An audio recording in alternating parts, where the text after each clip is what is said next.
20h06, Atalaia FM, a rádio apaixonada por você, a rádio da emoção, a rádio também da informação. E falando em informação, já estamos aqui com a doutora Juliane Penteado, ela que vai estar conversando conosco aqui a respeito desse projeto aí, a reforma da Previdência, que tá dando pano pra manga, né? Muitas conversas aí, até pessoas que não sabem nem o que está falando, mas porque a imprensa não está batendo em cima desse daí, não está explicando, na verdade, para a população, né? Então, a segunda vez, a doutora veio, a primeira vez aqui, ela veio em fevereiro, dia 27 de fevereiro, a doutora veio e está retornando aqui. Primeiramente, vamos estar conversando, cumprimentando a doutora aqui, ela vai estar se apresentando primeiramente. Boa noite, doutora. Boa noite, João. Boa noite a todos os ouvintes, as pessoas que estão nos assistindo pelo Facebook. Bom, eu sou a Juliane, eu sou advogada há 20 anos, formada já, pelo menos desses 20, 15 anos exclusivamente no previdenciário, no direito previdenciário, atendendo nessa área, no meu campo, no meu trabalho profissional como advogada, no meu escritório particular.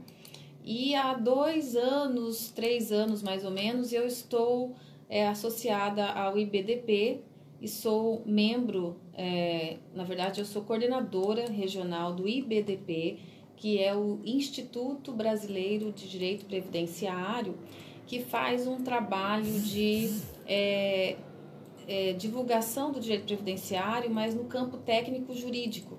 Ele é um instituto que é apartidário e sem finalidade lucrativa.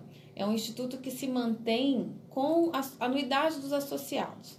Quem são esses associados? São os advogados, são os juízes, são operadores do direito, são pessoas ligadas ao direito previdenciário em si como matéria, como disciplina de atuação, né? Então, praticamente a maioria são advogados e tal.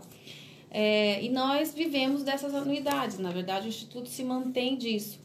E com as propostas de reforma da Previdência, já desde a época do governo Temer, nós já fazemos esse trabalho de esclarecimento para a população, com palestras, com busca de audiência pública, orientações através das mídias, né, onde nós somos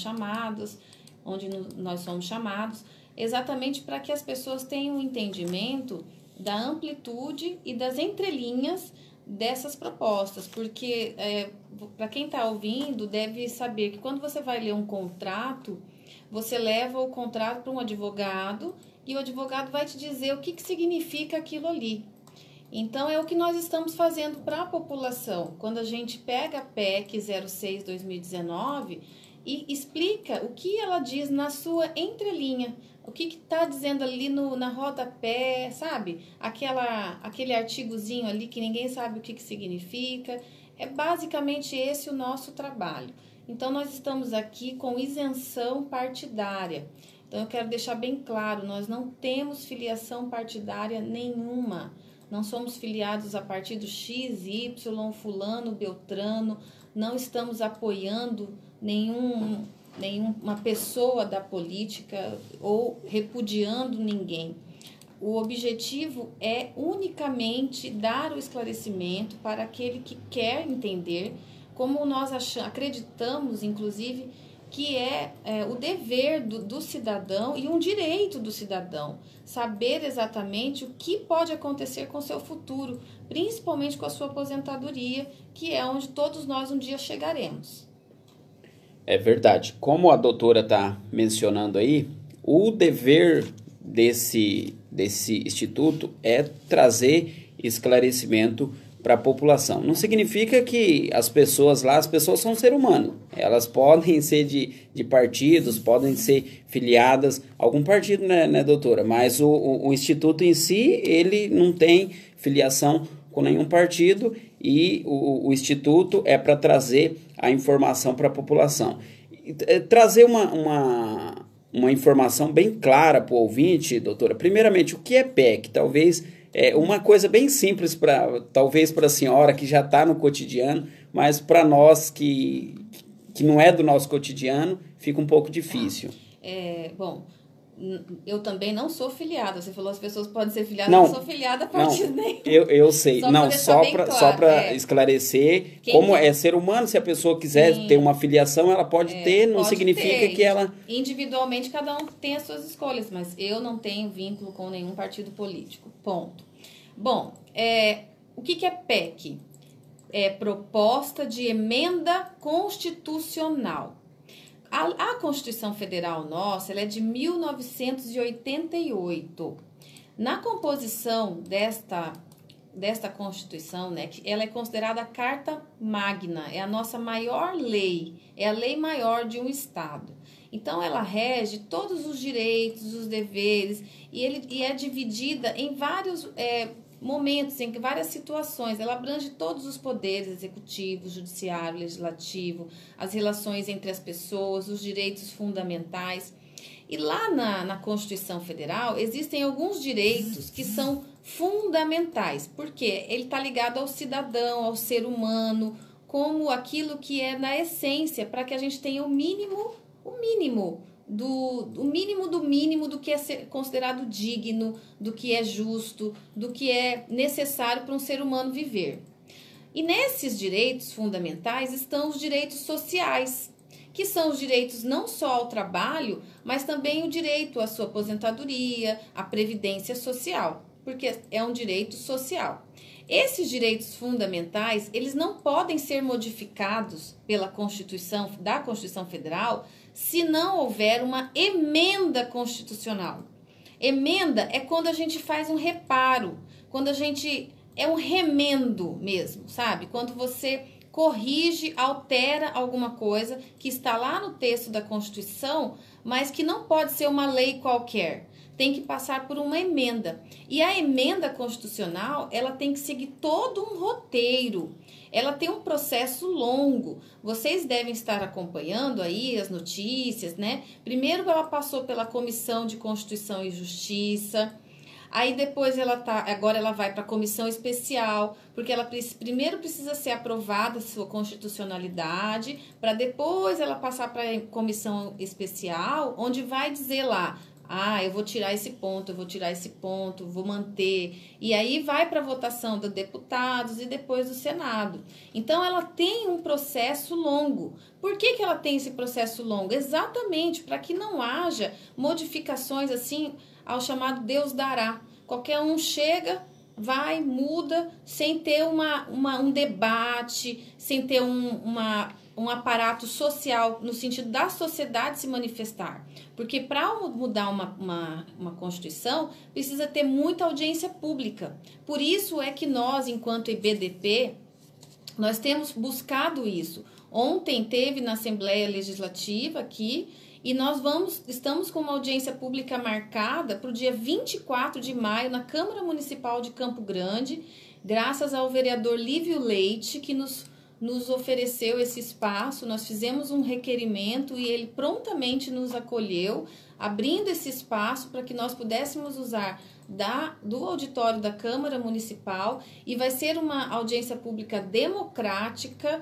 onde todos podem participar, mesmo aqueles que são a favor e os que são contra, porque uma audiência pública ela serve para isso, para debater e para ter contraponto. De nada adianta a gente ficar falando, todo mundo concordando, né? Tem que falar, o que não concorda rebate, explica as posições e assim vai. É assim que a gente chega a um consenso. Então, por isso que para uma proposta de emenda constitucional valer, ela tem que passar por várias audiências públicas, porque a população ela tem que ter acesso a essa informação. Até se todo mundo concordasse, não teria graça, né, doutora? Claro. Não teria graça e não teria graça de existir democracia. Todo mundo concorda com uma situação. Doutora, essa reforma, as pessoas estão falando, a imprensa está batendo, na verdade a imprensa não está falando muito, né? Mas muitas pessoas estão falando a respeito da reforma.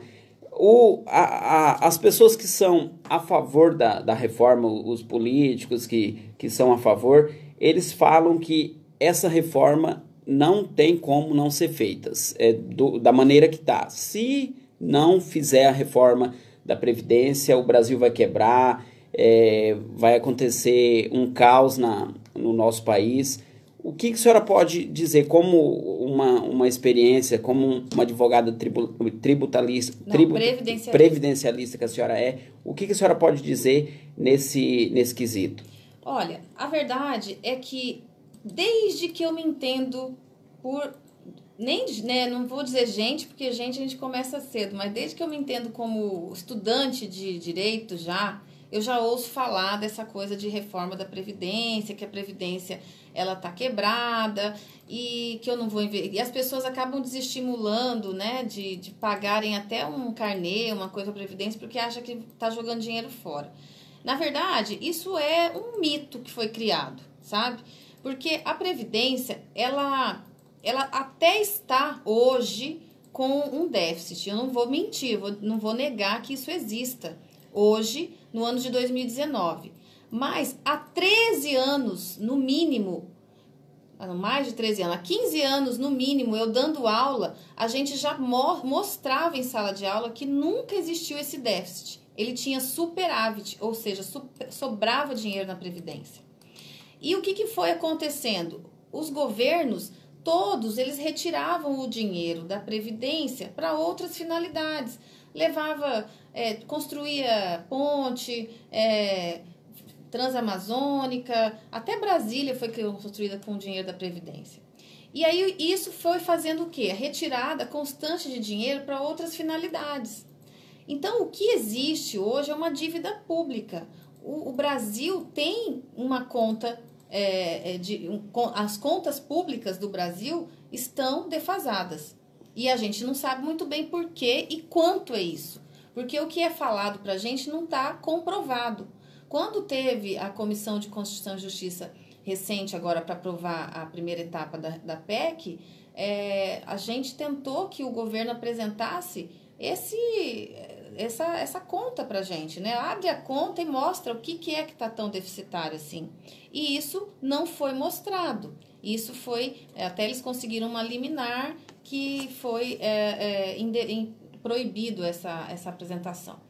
Ou seja, nós, na verdade, não temos acesso a essa conta, porque essa conta ela não tem a ver com previdência. A Constituição ela é muito clara. O dinheiro de previdência ela não se mistura com outras contas. Aquilo que você guarda, que você recebe, aqueles valores de previdência, as contribuições sociais que são destinadas para isso, elas não se misturam para outras finalidades, para construir obra pública, por exemplo. Ela não pode se misturar, mas é o que vinha acontecendo. Por exemplo, se eu compro esse caderno que está aqui tem valores de contribuição que são devidos para a Seguridade Social, que tem a Previdência lá. Então, toda a sociedade paga a Previdência de uma forma ou de outra e paga nas suas contribuições previdenciárias, nas folhas de salário, na carteira, no carnê, a empresa paga. O que está acontecendo é que as pessoas estão com uma falta de emprego muito grande. O Brasil hoje tem uma carência de emprego muito grande e a informalidade, quando as pessoas trabalham chamados bicos, né, o autônomo, o profissional liberal, acaba que ele não contribui. Então, isso também gera uma defasagem nesse valor da Previdência. Então, eu digo o seguinte, é justo que a gente busque uma idade mínima? É justo. Porque hoje a Previdência, a aposentadoria, são dois tipos de aposentadoria. Uma aposentadoria por idade, que a pessoa tem que ter 15 anos. E a outra é a por tempo de contribuição, que não tem idade, ela só tem que demonstrar 30 ou 35 anos de contribuição. O que o governo está buscando é uma idade mínima de 62 para mulher e 65 para homem. Mas ele faz isso como uma regra transitória, ele não coloca isso como definitivo. E ele diz que esta idade vai ser aumentada e vai ser regulamentada depois por uma outra lei. E a gente vai ter aí uma reforma da reforma. É claro que o brasileiro está vivendo mais, o que é uma coisa boa, porque se ele está vivendo mais é porque nós estamos tendo melhores condições. E é claro que tem que ser ajustada uma idade mínima, Mas será que essa idade mínima para todos e de igual forma, desde o pedreiro até o advogado que trabalha dentro do escritório no ar-condicionado na maioria das vezes, será que ela é justa? Será que ela tem que ser assim, de uma forma tão pesada para todo mundo? É essa a nossa discussão. Uma idade mínima que traz para um trabalhador braçal, por exemplo, que começou desde praticamente, às vezes começou nos 14, 16 anos, trabalhar, mas ele não contribuiu. Ele trabalha a vida toda, mas ele não contribuiu, porque ele não tinha um emprego formal, não tinha carteira assinada. E aí ele é obrigado a ficar até os 65 anos vinculado ao trabalho e muitas vezes sem ter trabalho. Porque como que ele vai ter uma aposentadoria até os 65 anos, aos 65 anos? Será que ele vai conseguir ter trabalho até os 65 anos? Detalhe, né, que nem depois dos 50 já está difícil, imagina com 65 anos. Exatamente.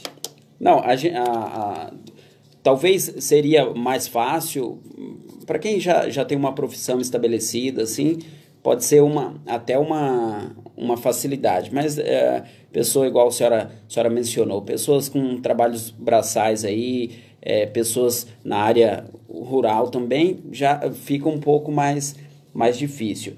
Essa pergunta aqui foi mandada pela Luanda. Ela também fez outra pergunta aqui. É necessário o aumento do tempo para adquirir a aposentadoria para 65 anos? Tipo, isso foi o que a senhora mencionou, né, doutora? Na verdade, ela pergunta, será que é necessário, né? A gente discute essa idade mínima. A gente acha que essa idade mínima está pesada. E, além de tudo, ela não está determinada de forma permanente, ela está transitória. Lá no texto da PEC, é por isso que eu disse no início da minha fala, que é importante saber as entrelinhas. Lá ele diz assim, que é essa idade até que seja editada uma lei complementar. Então ela deixa para regular numa lei complementar posterior.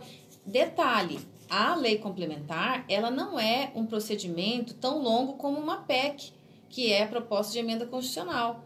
A lei complementar, ela pode ser da noite para o dia feita e a gente só vai ficar sabendo depois. Por isso que ela é tão perigosa, uma idade mínima que não ficou definida no texto constitucional. Isso é o que tem se chamado de desconstitucionalização. É uma palavra difícil, mas é desconstitucionalização. O que significa isso? Significa tirar do texto da Constituição as regras mais importantes da aposentadoria para uma lei depois que vai dizer como vai ser, que a gente também não sabe como vai ser, e que vai dizer, inclusive, se aumentar a expectativa de vida de acordo com o IBGE, então a gente vai aumentar também a idade mínima. Se essa idade mínima hoje, pela PEC, é 62, 65, a gente pode pensar, talvez, que ela vai chegar a 63, 67, 64, 67 e 68, e assim até chegar uma hora que a gente não vai morrer mais, né? Então, para o governo não é muito bom, não. O brasileiro está com a expectativa de vida um pouco mais elevada, né doutora? Ela também fez uma pergunta aqui, porque, na verdade, o que acontece? A senhora tem andado aí nessas palestras, como está sendo essa aceitação da nova Previdência aí? Olha, eu vou ser bem sincera com você. Em muitos lugares, a gente tem viajado no estado, a gente já foi em vários lugares no estado. Onde nos chamam, a gente vai fazer a palestra. E na palestra, a gente apresenta todos os pontos da PEC, tudo. A gente monta o slide e apresenta para as pessoas, mostrando exemplos, inclusive. As pessoas ficam chocadas. Depois que elas nos ouvem, uma palestra de 1h30, normalmente, porque são 66 páginas a PEC, né? Então, é impossível a gente falar em pouco tempo. E nisso as pessoas ficam realmente muito assustadas. Algumas, inclusive, que achavam que ela era necessária, passam a mudar de opinião. O que acontece, doutora? O que está faltando? O que está faltando para a nossa população? Está faltando algum tipo de esclarecimento da mídia, algum tipo de buscar mais do seu deputado, da pessoa que a pessoa votou, algum tipo de esclarecimento. O que está faltando para nós termos mais conhecimento. Se a pessoa quiser ser a favor, que seja, mas ela tem que ter um esclarecimento para ela estar sabendo realmente como vai ser. Agora, se ela quiser ser a favor realmente do jeito que está sendo, do jeito que vai ser a reforma, daí é da maneira dela. O que é que a gente observa é a questão política, né, a partidária, que as pessoas acabam vinculadas a fulano, beltrano, né, e fica numa briga, numa briga partidária, e ela acaba não sendo interessante para ninguém. Porque quando você vai avaliar uma mudança de previdência que transforma, que traz uma mudança em toda a sua estrutura de aposentadoria, você tem que ter um olhar mais isento. Você tem que olhar para aquilo de um ponto de vista técnico e ouvir especialistas, né? Eu posso dizer que aqui eu falo nesta condição. O que os especialistas falam do assunto? E não é só economista não, pessoal. É previdenciarista. Quem é o especialista em direito previdenciário? Porque quando a gente estuda direito previdenciário, a gente fala também da questão econômica. Claro que não dentro de um conteúdo tão técnico, né? Porque é só quem estudou. Mas a gente também avalia todos os aspectos. Então, isso tem que ser... as pessoas têm que tirar um pouco essa capa que se colocou em cima da reforma da Previdência, e o medo de falar do assunto é tão grande por algumas pessoas, como se isso fosse pró-governo ou contra-governo. E isso tem que ser desmistificado, porque é uma proposta que mexe com a vida de todo brasileiro, de todas as pessoas. E querendo ou não, isso vai afetar também a nossa segurança pública, porque a gente vai ter uma sociedade mais marginalizada, mais miserável. Ela vai afetar o meio do campo rural, o trabalhador rural. Ela vai afetar os professores. Ela vai desarmonizar a sociedade. Porque a gente tem um exemplo que a gente usa muito, que é o Chile. O Chile fez a mesma coisa. A empresa que investiu no Chile, porque o que o governo quer fazer com o que é a nova Previdência? Em resumo, a nova Previdência é tirar a Previdência do governo e deixar nos bancos. É isso. O que é capitalização? Nova Previdência é isso. Tira a Previdência da conta do governo e deixa os bancos cuidarem. Até que falando assim, parece bom, porque banco cuida de dinheiro, né? Banco que lida com dinheiro. Então, o banco vai saber lidar com dinheiro? Sim, para ele, certo? Para que ele lucre mais. Será que o banco vai querer ter uma visão social para atender e nas situações maiores que nós temos na nossa população de miserabilidade, de diversos níveis entre um estado e outro? Eu sempre cito o estado do Alagoas, que a média de expectativa de vida lá é de 58 anos, enquanto que no sul do país chega a 90. Nós não temos como tratar o Brasil igual em todos os lugares. Por isso que essa idade tem que ser mais ajustada. Então, voltando ao que eu estava dizendo, nós estamos tirando do papel do Estado, que é dar a proteção social para que os bancos cuidem do nosso dinheiro. E eu sempre digo, a capitalização ela tem que ser complemento, ela não pode ser exclusiva. Eu não posso, a capitalização que é aquela previdência privada que a gente faz no banco lá, todo mundo tem direito de fazer isso, mas você tem que ter pelo menos o mínimo, aquele da pública que te garante, caso aconteça uma crise mundial, que esse banco quebre, quem garante que não vai acontecer uma crise, depois esse banco vai quebrar, vai acabar com tudo e nós não temos nada do Estado que nos garanta o mínimo de vida? Então, isso é muito preocupante. Hoje, no Chile, as pessoas estão chegando na idade avançada e estão se suicidando, porque elas não têm mais o que comer, elas não têm como se manterem. E elas preferem se suicidar porque elas não querem depender dos seus parentes, né, se tiverem parentes. E detalhe, foi a mesma pessoa que implantou lá no Chile é o nosso ministro da Economia, o Paulo Guedes. Foi ele que foi lá, fez através da empresa que ele faz parte, a BTG, e implantou a capitalização lá no Chile. Então, nós temos que ficar atentos a esses detalhes. O que se ganha? Né? No mínimo, alguma coisa estranha tem aí. Né?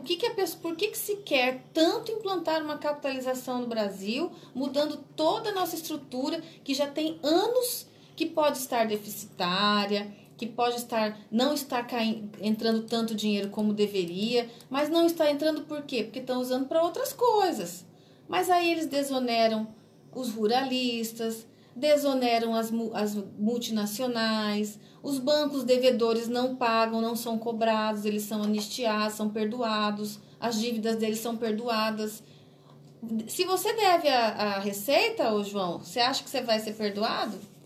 Não, né? Agora, os bancos, eles são perdoados em milhões, em bilhões.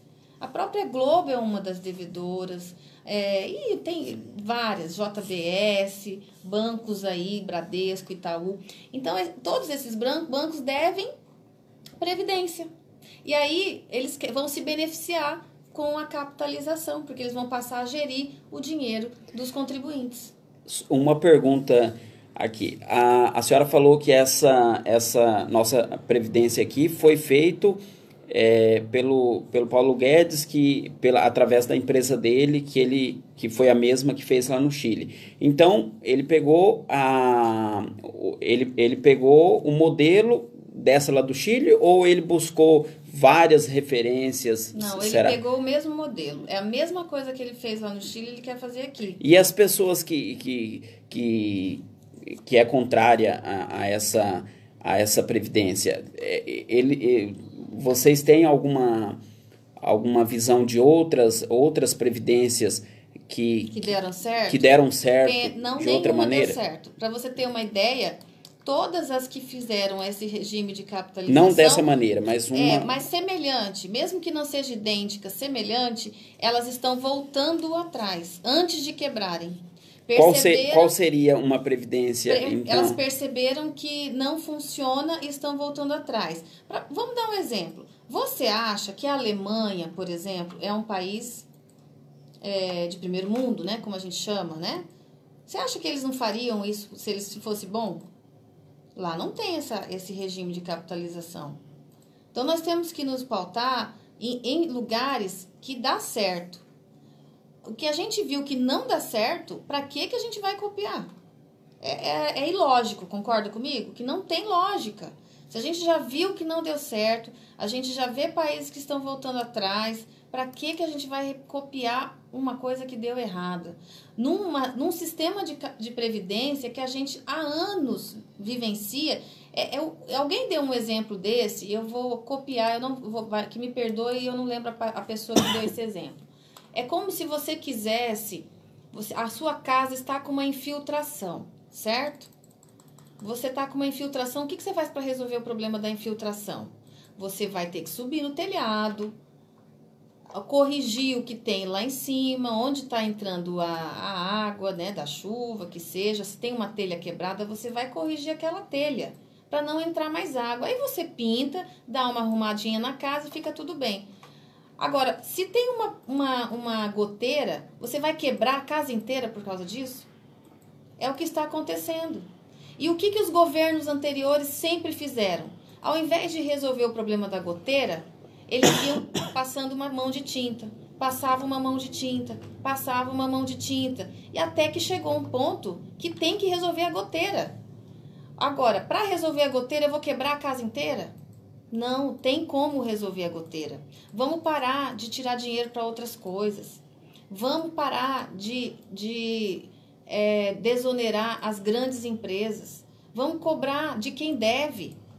Quem deve tem dinheiro para pagar. Tem da onde tirar o dinheiro para pagar a previdência. Ajusta o que está errado. Ajusta a idade mínima, sim. Tem muita gente aposentando cedo. Quer ver? Só me responde essa pergunta aí, daí eu vou falar para os ouvintes aí por que as pessoas ficam chateadas com esse negócio de reforma. A senhora vai me falar e daí a senhora mesmo vai responder. Essa reforma vai atingir o Congresso? Pois é. Para vocês terem uma ideia, foi retirado, eles fizeram uma emenda para retirar os congressistas da proposta. E a população, ela sabe disso? Não sei, parece que não. Isso são informações que você tem que acompanhar ali dentro do Senado, do Congresso, né?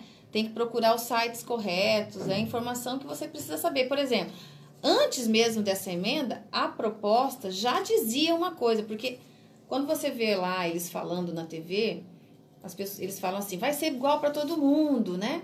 Vão cortar os privilégios. Poxa vida, só que lá na PEC estava dito assim, que esses atuais congressistas, eles poderão escolher se eles querem ficar do jeito que tá ou eles querem mudar para nova regra. O que você faria, João, se fosse você? Você acha que você vai mudar para uma coisa que é pior para você? Claro que não. Então, quer dizer, a gente percebe que não os privilégios reais são dos congressistas.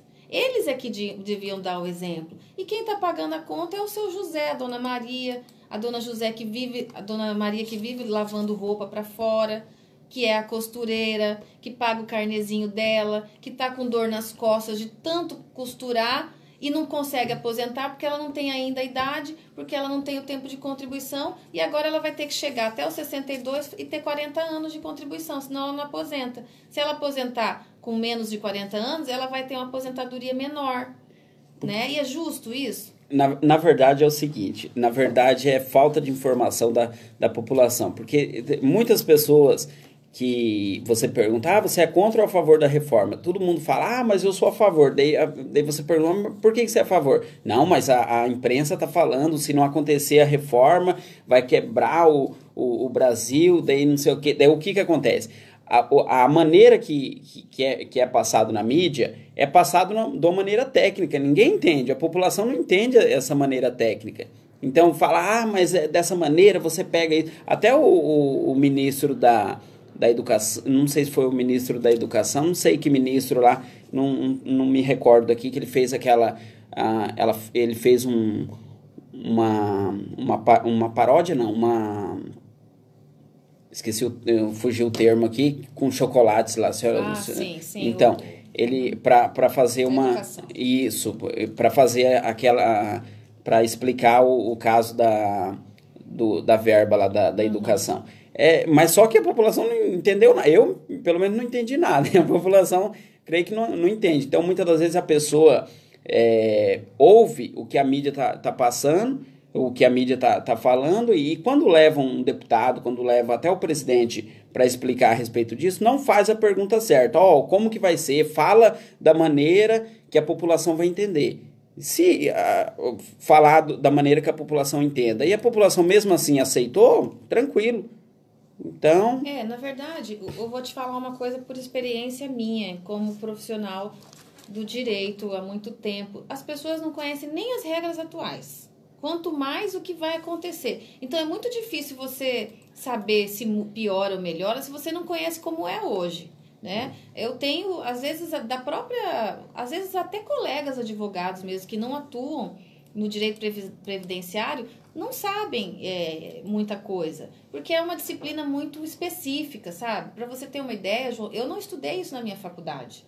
Direito previdenciário não existia. Há 20 anos atrás, quando eu me formei, o direito previdenciário existia, mas você não estudava isso na faculdade. Eu tive que aprender depois sozinha, fazendo curso, estudando e comprando livros e tal. Então, é uma cultura que o brasileiro não tem, sabe? O brasileiro não sabe cuidar da sua previdência ainda.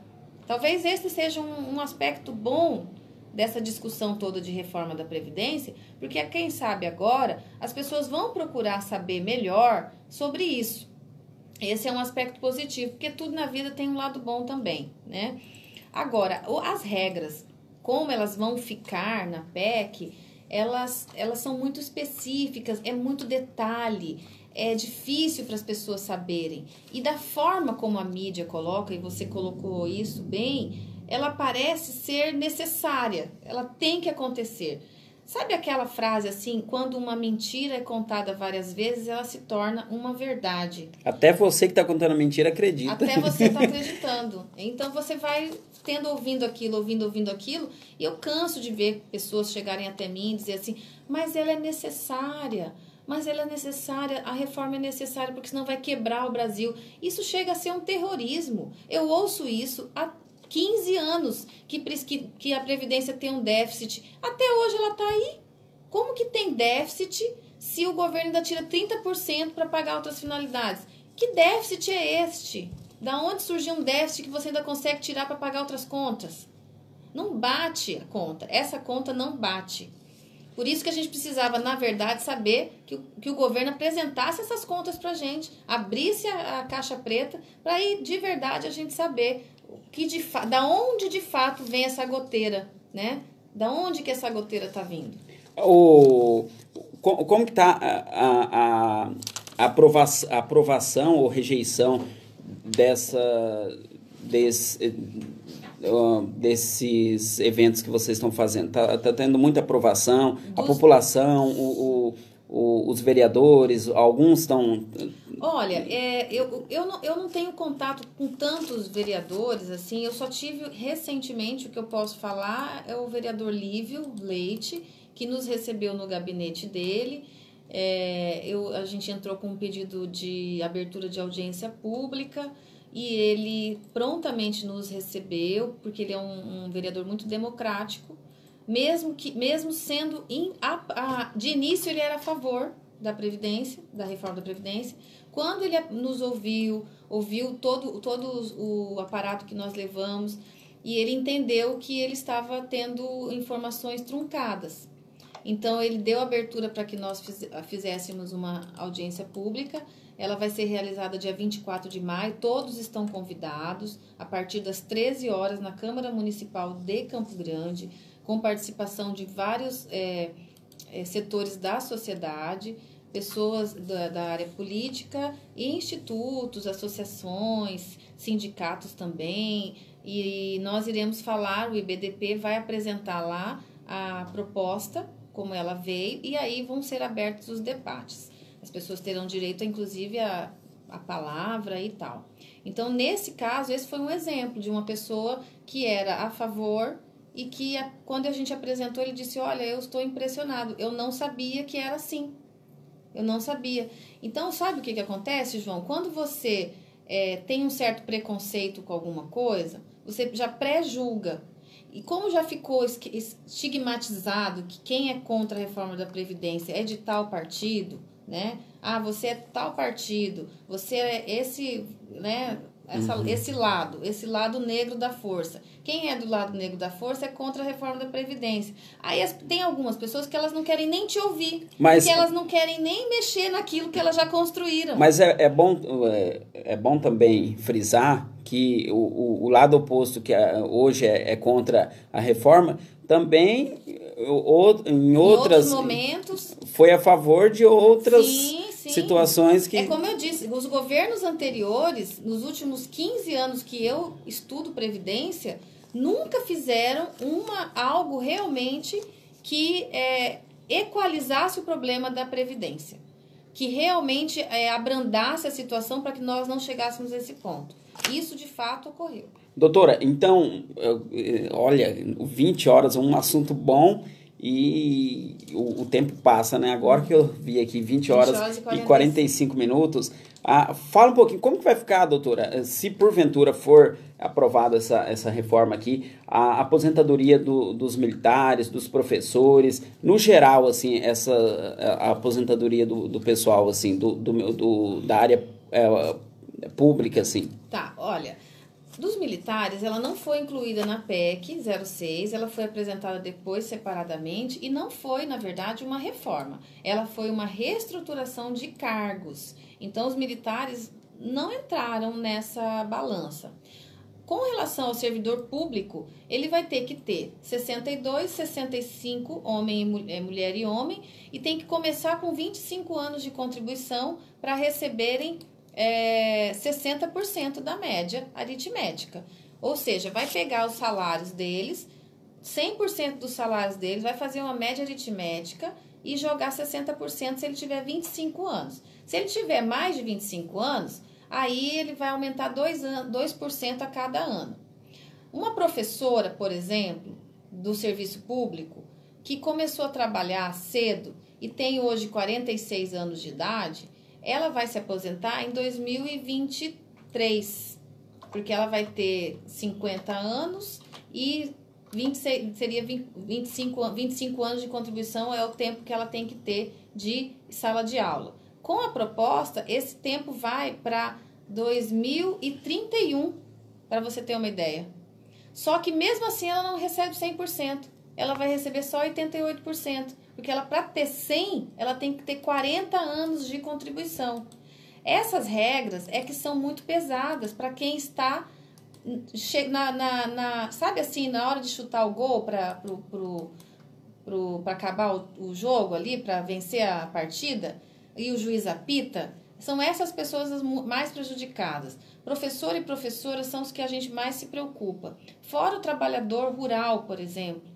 Para essas pessoas, elas têm que ter 60 anos de idade, homem e mulher. Não há diferença do homem para a mulher no trabalhador rural e ambos têm que comprovar os 20 anos de contribuição, pagando R$600 ao ano. Agora você me diga, você conhece algum trabalhador rural, João? Você conhece alguém que trabalha? Não, mas você sabe como que é a vida dessas pessoas que trabalham na roça? Conheço, sim, conheço. Conhece, né? Conheço. Então, você acha que essa pessoa tem R$600 para pagar no ano de previdência? É bem complicado isso, né? E se ela não paga, ela não aposenta. O que mais? Nós vamos falar das pessoas com incapacidade, por exemplo. Uma pessoa com incapacidade que sofre um acidente dentro de casa e ficou inválido, ela vai receber 60% da média aritmética. Ela não vai receber mais 100%. Porque ela não vai ter o tempo de contribuição. A não ser que ela tenha lá 40 anos, mas 40 anos de contribuição, né, é muito difícil. O trabalhador, por exemplo, da área de saúde, pessoas que trabalham com raio-x, por exemplo, que ficam o dia inteiro lá tirando raio-x, fazendo aqueles exames de ultrassom e coisa e tal, tá ligado a agentes nocivos que fazem mal à saúde, né? Que causam inclusive câncer. Para essas pessoas a lei autoriza que eles se aposentem mais cedo, que eles fiquem só 25 anos trabalhando com isso, para poder se aposentar e cuidar da saúde, trabalhar numa outra coisa se quiserem, né? Essas pessoas não vão conseguir mais ficar só os 25 anos, porque elas vão ter que atingir uma idade mínima de 60 anos. Então a gente brinca que é como se fosse o gato correndo atrás do rabo. Eles estão correndo atrás da idade, porque o tempo eles já têm, mas enquanto eles não atingirem a idade, eles não podem se aposentar. Então, você percebe que são regras muito duras. E, na verdade, elas não melhoram a situação, elas só diminuem os direitos. Então, só passando para a população, a pessoa pode ter o tempo, mas se não atingir a idade, a pessoa não sai, não aposenta. Não aposenta. Não. E o servidor público, eu digo que eu tenho um apreço por conta da seguinte situação. Quando a gente está no regime geral do INSS, você ainda pode, né, guardadas as proporções, mas você pode assim falar, não quero mais trabalhar nessa empresa, está muito cansativo para mim, eu vou buscar uma outra empresa, um outro tipo de atividade, sei lá, eu vou vender artesanato, eu vou fazer alguma coisa, mas eu não vou mais trabalhar com isso, vou continuar contribuindo. O servidor público não. O servidor público não pode simplesmente chegar e falar assim, eu não vou ficar aqui no meu setor público até os 25 anos de idade, das 65 anos, não. Eu vou sair e vou empreender na vida. Ele não pode fazer isso. Porque se ele sai do serviço público, ele perde tudo que ele construiu, toda a estabilidade que ele buscou quando ele passou naquele concurso público. Então perceba que não é como um discurso de retirada de privilégios, é retirada de direitos. Direitos não se podem ser retirados, e são direitos sociais, direitos conquistados por indivíduo. Nós temos casos ainda de pessoas, você deve ouvir, aquela pessoa que recebe uma pensão a vida toda, aquelas aposentadorias altíssimas, são exceções. E essas exceções, elas deveriam ter sido corrigidas antes. Virou direito adquirido, a gente não pode mais mexer. O que tem hoje, essas regras já foram atualizadas, que não acontecem mais de uns anos para trás, daqui para frente. Já de uns 5 anos para trás e até hoje em diante. Isso já foi modificado. São questões que já foram tratadas. Se tem gente recebendo isso ainda, é porque é direito adquirido. E foi um erro do passado de não ter ajustado isso numa regra de transição.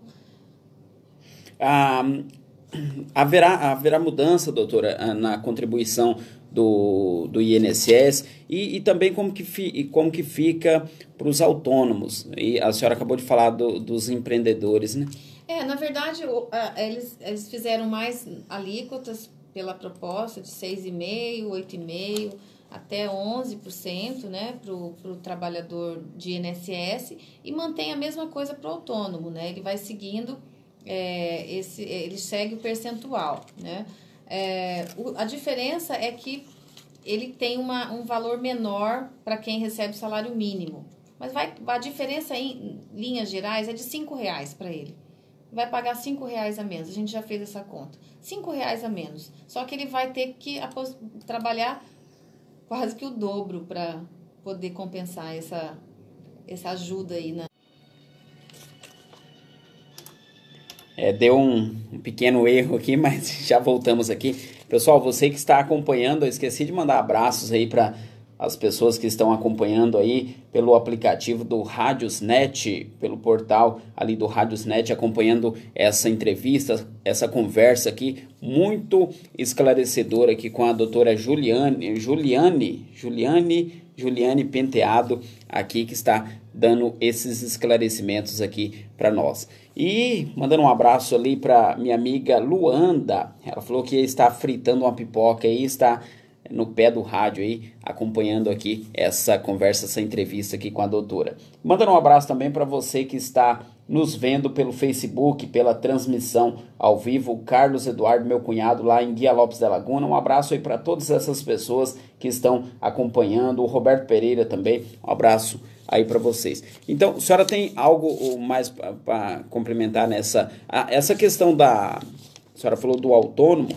Então, o autônomo, caso, vamos colocar, começou hoje a Previdência, estamos na Previdência já, a pessoa começou autônomo agora, esse ano ela vai ser empreendedora, vai ser autônomo em alguma coisa, ela saiu da empresa, vai ser autônomo, e ela está na nova Previdência, vamos supor que foi aprovado, como será para ela? Na verdade, essa questão do tipo de segurado, como ele mantém como ele já vinha fazendo, entendeu? As alíquotas progressivas, elas vão ser para aquilo que já existia. O empregado, o trabalhador avulso. Sim. O autônomo não houve essa modificação. Ele deve fazer. Essa pessoa deve estar perguntando aí, deve ser o MEI, aquele o microempreendedor individual, deve ser. né? Que paga uma alíquota única, tá? Isso aí não houve modificação para ele. Ele só tem as regras de idade, segue a mesma regra para todo mundo. Certo. A senhora tem algo para complementar a questão da contribuição do INSS, que se vai haver alguma mudança? Não.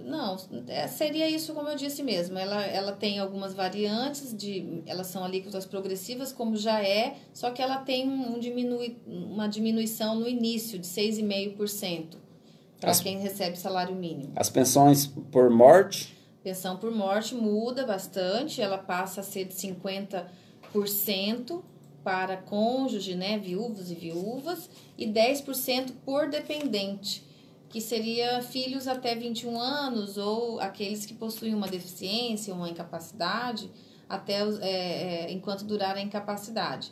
A cada filho que vai atingindo a maioridade, por exemplo, essa cota de 10% ela cessa, ela acaba, e aí vai ficando só da viúva, e ela vai ficar com 50% da renda. E o benefício de prestação continuada, o BPC? O BPC muda drasticamente, é um dos pontos mais cruéis da PEC, porque ele diminui de 60 anos de idade para um valor de R$400 mensal, que é um valor muito irrisório, menos que o mínimo existencial, salário mínimo devido hoje, e ele só vai receber um salário mínimo se ele atingir os 70 anos de idade, ou seja, se a gente brinca, se ele insistir em ficar vivo, aí ele recebe um salário mínimo.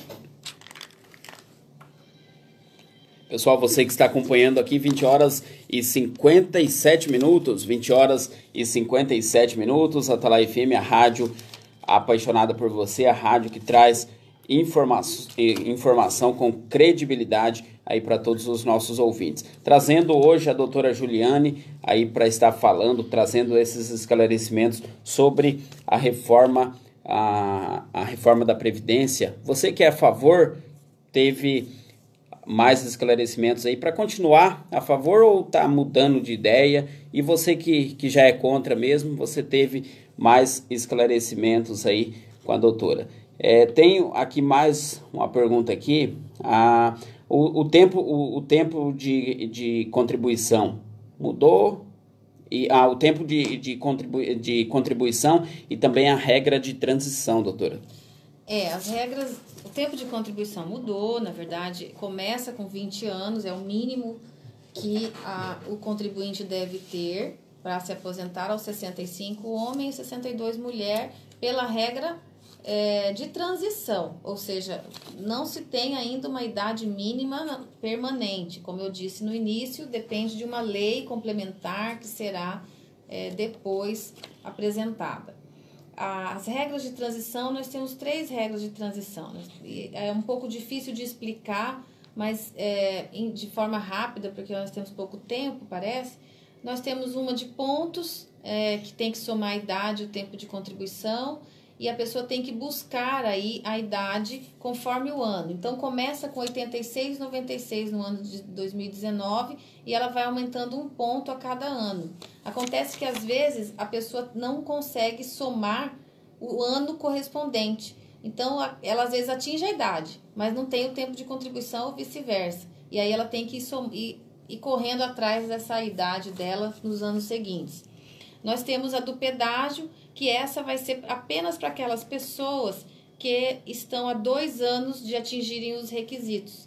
Faltando 2 anos para se aposentar. Aí essas pessoas entram num pedágio de 50%. Elas teriam que recolher pelo menos mais 1 ano, suponhamos, né? Que seriam 2 anos, então aumenta 1 ano nessa conta. Tem um comentário aqui bem... A gente não vamos nem dar crédito, né, pro comentário aí da pessoa aí. É que eu sou esquerdopata. A gente meio que tá quase acostumado. Ele não deve ter me ouvido, Jefferson, no início, a nossos esclarecimentos, né, sobre quem nós somos, o trabalho que nós fazemos, em nome do Instituto Brasileiro de Direito Previdenciário. Eu recomendo você, Jefferson Barreto, que busque lá no nosso site www.ibdp.org.br,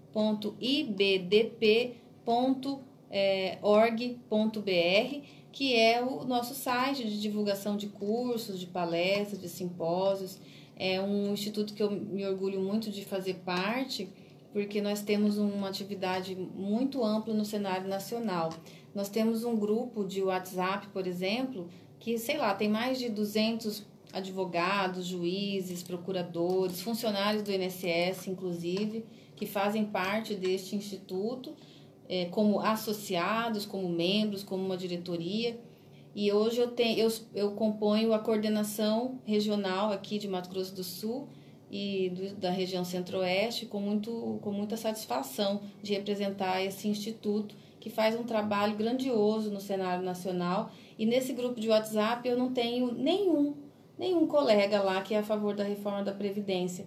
E muitos deles, inclusive, apoiaram o atual governo. Muitos se declararam apoiadores do atual governo. Então, para vocês verem que há uma isenção muito grande na propagação do texto da PEC da reforma da Previdência.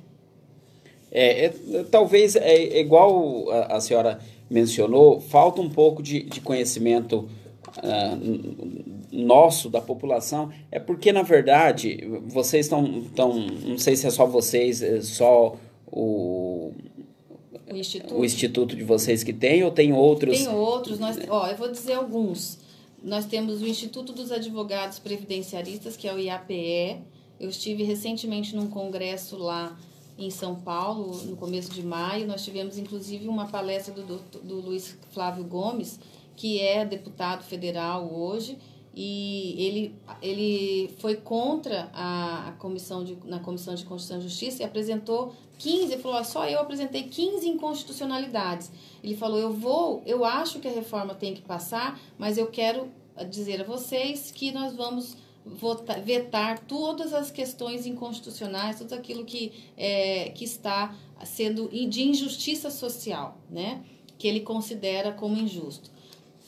Nós temos o IEPREV, que é o Instituto de Estudos Previdenciários, que é de Minas Gerais. Temos a Associação dos Juízes Federais, a Associação dos Juízes Trabalhistas. Olha, tem uma infinidade de institutos que participam inclusive se aliaram para levarem ao Congresso uma emenda em que faz uns ajustes nessa proposta de emenda constitucional. Então, não é que é contra o Brasil, o crescimento do Brasil, contra uma reforma da Previdência, mas esta proposta ela não é boa para a sociedade, não é boa para as pessoas, não é boa para o Estado de Direito, não é boa para o crescimento do país. Nós não podemos fechar os olhos para o nosso lado. Uma coisa eu sempre digo, Juliane, eu tenho 42 anos, tenho 20 anos de advocacia e sou muito feliz trabalhando. Digo sempre que eu vou até os 90. Talvez eu chegue até os 94, mas eu devo trabalhar até os 90. Muita alegria por fazer isso. Eu amo trabalhar, adoro atender meus clientes, fazer minhas audiências, atender os meus clientes mesmo, porque é um amor a minha profissão, eu faço com muito amor. Mas o meu trabalho eu consigo administrar. Agora, a dona Maria que lava roupa, o seu José que está carpindo o quintal, o eletricista que trabalha em cima do poste, né? A pessoa que trabalha com atividades insalubres, o professor e a professora que está em sala de aula, cuidando de criancinha. Exigir que essa pessoa chegue até os 60 anos de idade cuidando de criancinha, quer dizer, são situações que causam injustiça social. Isso não tem a ver com você ser de esquerda, ser de direita, isso tem a ver com você ser humano, e tem a ver com você ser cidadão brasileiro e observar o que a nossa Constituição Federal preconiza, o que ela diz lá em cima no seu artigo 5º, no seu artigo 6º, no seu artigo 7º. Eu recomendo a você, Jefferson Barreto, pega lá os artigos 5º, 6º e 7º, dá uma lida. Você vai entender que isso não tem nada a ver com sentimento de esquerda, está na Constituição. E não é, como a senhora falou, é apartidário, não tem nada a ver com partido político. Aqui, esse daqui, ela está fazendo um esclarecimento aqui para a nossa população. E também, como eu mencionei aqui, falta esclarecimento da nossa população. Para a nossa população, a mídia ela não fala da reforma. Ela fala algumas reportagens que são feitas, mas só falando o lado bom da Previdência, que se não fizer a reforma, o Brasil vai quebrar, tudo. Mas isso que vocês estão fazendo, mostrando certinho, detalhando certinho, vocês fazendo, trazendo essas audiências e pedindo para que a população participe dessas audiências, porque a população ela sabe reclamar, mas na hora de participar, na hora de estar junto, ela muitas das vezes ela se afasta, né, doutor? Eu vou falar mais uma vez, Jefferson, te espero lá dia 24 de maio, na Câmara Municipal de Campo Grande. Nós vamos fazer uma audiência pública, não só o Jefferson, mas todos os ouvintes, especialmente para o Jefferson. Eu quero te dar um abraço, Jefferson, e que você nos ouça lá na audiência pública de Campo Grande, falando sobre reforma de Previdência, 24 de maio, às 13 horas. A Carol foi aluna da senhora, professora? Foi minha aluna, é. Um abraço aí. Outro, Carol, abração para você. Um abraço. Doutora, então, deixa eu ver se tem mais alguma pergunta aqui, perdida aqui. Dá para responder essa rápido aqui? Dá sim. O direito adquirido, doutora. Fala um pouquinho a respeito do direito adquirido. Olha, quem já tem o direito adquirido pode ficar tranquilo que não vai perder nada. não perde o direito de aposentadoria. Mesmo que você não deu entrada ainda no INSS, ele está garantido. Só que você tem que observar se isso realmente está lá no seu CNIS. O que é CNIS, pessoal? É Cadastro Nacional de Informações do Segurado. A gente vê muitas pessoas acharem que está com o tempo certo lá no INSS, no cadastro, quando vai pedir aposentadoria está todo bagunçado. Então, a gente recomenda que procurem até um especialista, alguém para orientar, para observar se isso está ok. Se está ok, tá tudo bem. É só pedir aposentadoria na hora que quiser, na hora que sentir necessidade. Isso pode ser feito antes ou depois da reforma, tá bom? O único detalhe é que para o servidor público, mesmo os aposentados poderão sim sofrer alguma consequência, porque há a previsão de possibilidade de ser criada uma alíquota extraordinária. E aí sim pode afetar o servidor público aposentado. Quem já é aposentado sofre alguma alteração, alguma mudança? Não, quem já é aposentado? A não ser com relação a reajustes de aposentadoria, porque a PEC nada fala sobre isso. Então, encerrando aqui, doutora, 21 horas e 8 minutos, agradecendo a você que esteve até agora acompanhando, você que viu alguns trechos aqui, igual o Jefferson aí, um abraço Jefferson, um abraço a Carol, um abraço a todos vocês que estiveram acompanhando trechos ou a entrevista na íntegra aí, você que vai estar vendo depois esses compartilhamentos aí, você que vai estar nos ajudando também, dando ênfase nessa entrevista aqui para trazer esclarecimento aqui para nossa população. Doutora, eu deixo os microfones aqui da Atalaia FM para a senhora fazer os esclarecimentos finais aqui e tá chamando a população para estar, porque a Bíblia diz, né, o nosso programa tem uma parte evangelística e também está trazendo informação para o nosso público. A Bíblia diz que o povo perece por falta de conhecimento. Então, a população tem que buscar o seu conhecimento. Então, a senhora está trazendo aqui para a nossa população, para os ouvintes aqui, o conhecimento. Então, que a população venha estar indo atrás desse conhecimento que o Instituto aí... É Instituto? Instituto Brasileiro de Direito Previdenciário. O Instituto Brasileiro está trazendo para a população, não só o da senhora, mas todos tem vários aí, a senhora citou alguns, mas tem vários aí pelo Brasil. E eu deixo aí os microfones aí para a senhora fazer os esclarecimentos, deixar mais uma vez, frisar várias vezes aí o dia, horário certinho da outra audiência pública que terá. Bom, João, inicialmente eu quero agradecer muitíssimo pela sua oportunidade de nos dar esse espaço aqui na sua rádio, no seu programa, já pela segunda vez. O ideal é isso, que todas as pessoas participem, busquem me perguntar mesmo, precisa tirar as dúvidas, a gente está sempre à disposição disso. E como você ressaltou, essa audiência pública vai ser feita no dia 24 de maio, às 13 horas, na Câmara Municipal de Campo Grande. Vai ter a participação de vários setores da sociedade civil e todo aquele que quiser participar pode, deve e tem todo o direito de, inclusive, falar, de usar o microfone, pedir a palavra lá. Essa audiência pública ela vai ser feita dentro dos modos legais, extremamente democrática, com abertura para a palavra de todos aqueles que se inscreverem, porque também tem uma regra, né? Tem que se inscrever, pedir a palavra e tal. Voltando, então, eu sou Juliane, estou à disposição sempre que for necessário. É importante que as pessoas conheçam, se desvinculem um pouco desses preconceitos, né, dessa mania que o brasileiro tem de brigar, eu sou daqui, eu sou de lá, eu sou A, eu sou B, eu sou vermelho, eu sou azul, né? Vamos ser amarelo, né? Vamos juntar o azul com o vermelho, vamos virar um laranja, então, vamos nos dar as mãos e vamos ver o que a gente precisa fazer de verdade. Você citou a Bíblia e eu vou citar uma situação de Jesus, o maior homem que já pisou nesse planeta, que trouxe para nós o sentimento de renovação verdadeiro, que é a transformação do ser. Jesus em nenhum momento se calou, a não ser quando foi para evitar uma guerra, para evitar confusão, para promover a paz. Mas quando ele precisou lutar contra o que estava errado, ele não se calou.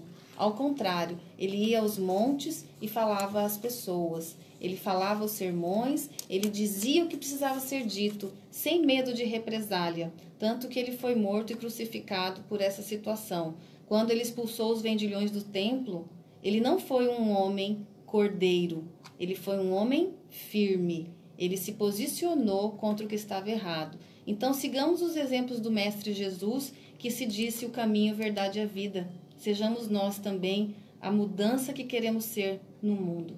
Muito obrigada pelo espaço. 20 horas e 12 minutos, 21 horas e 12 minutos. Daqui a pouquinho tem ministração da Palavra de Deus. A doutora já deu um breve relato aqui, ó, falou aqui. Doutora, quando que, se porventura for aprovado essa previdência, quando que tudo fica certinho? Ela vai ter aplicação imediata, vai ser definido isso no próprio texto, né? Mas já tem uma...